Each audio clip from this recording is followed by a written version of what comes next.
Hello friends, देखिए ये है स्ट्रक्चर ऑफ सेल जिसमें कि मैंने सेल बनाई है जो कि कैसी है, डबल मेम्ब्रेनस है। इस डबल मेम्ब्रेन को हम बोलते हैं प्लाज्मा मेम्ब्रेन या सेल मेम्ब्रेन।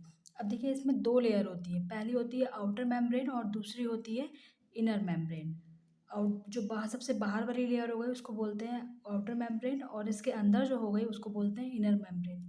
इसी तरह से इसमें देखिए फिर न्यूक्लियस पाया जाता है, जो कि मैंने डायग्राम बनाया था, वीडियो था मेरा, जो उसमें मैंने सबसे पहले आपको न्यूक्लियस बना के दिखाया था कि न्यूक्लियस बनता है। और न्यूक्लियस के अंदर क्या पाया जाता है, न्यूक्लियोलस।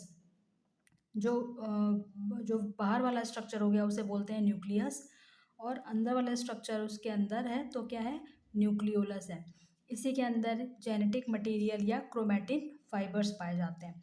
और इसी न्यूक्लियस से लगी हुई क्या एंडोप्लाज्मिक रेटिकुलम पाई जाती है, जब ये जो कि एक नेट लाइक स्ट्रक्चर है।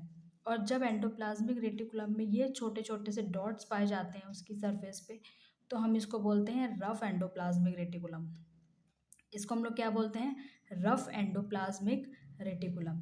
और जो ऐसी सरफेस है जो कि स्मूथ है, जिसमें राइबोसोम नहीं पाए जा रहे हैं, उसको हम बोलेंगे स्मूथ एंडोप्लाज्मिक रेटिकुलम। इसके बाद ये जो सेल के अंदर लिक्विड फिल होता है इसे बोलते हैं हम साइटोप्लाज्म। और अगर यही लिक्विड न्यूक्लियस के अंदर पाया जाएगा तो उसे बोलेंगे न्यूक्लियोप्लाज्म।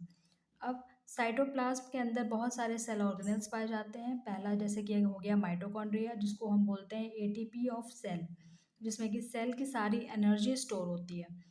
ये हो गया माइटोकॉन्ड्रिया। इसी तरह से इसमें और भी माइटोकॉन्ड्रिया पाए जाएंगे। फिर दूसरा आ गया सेंट्रोसोम। क्या पाया जाएगा, सेंट्रोसोम, जिसका काम होता है सेल डिवीज़न में, जो कि सिर्फ एनिमल सेल में ही पाया जाएगा, प्लांट सेल में इसका कोई काम नहीं है। फिर इसके बाद यह आ गई सेक्रेटरी वेसाइकिल। मतलब जो भी वेसाइकिल है, अगर सेल का जो भी वेस्ट होगा वो इस वेसाइकिल में पहले तो फिल होगा लिक्विड, फिर वही लिक्विड इस प्लाज्मा मेम्ब्रेन से बाहर निकल जाएगा। जब बाहर निकलेगा तो ये एक बल्ज की तरह पहले शो होगा, फिर एक बल्ज से ये वेसाइकिल फूट के बाहर निकल जाएगी, तब इसे बोलते हैं हम सेक्रेटरी वेसाइकिल, जो कि सेल का क्या करती है, एक शेप और साइज मेंटेन रखती है। फिर इसी तरह इसमें पाया जाता है पेरोक्सीसोम, लाइसोसोम और वैक्यूल्स, जो कि सेल का एक्स्ट्रा फ्लूइड अपने अंदर स्टोर करती है। और इसमें देखिए गोल्जी अपरेटस भी पाया जा रहा है, जिसमें कि कई सारी गोल्जी वेसाइकिल्स हैं।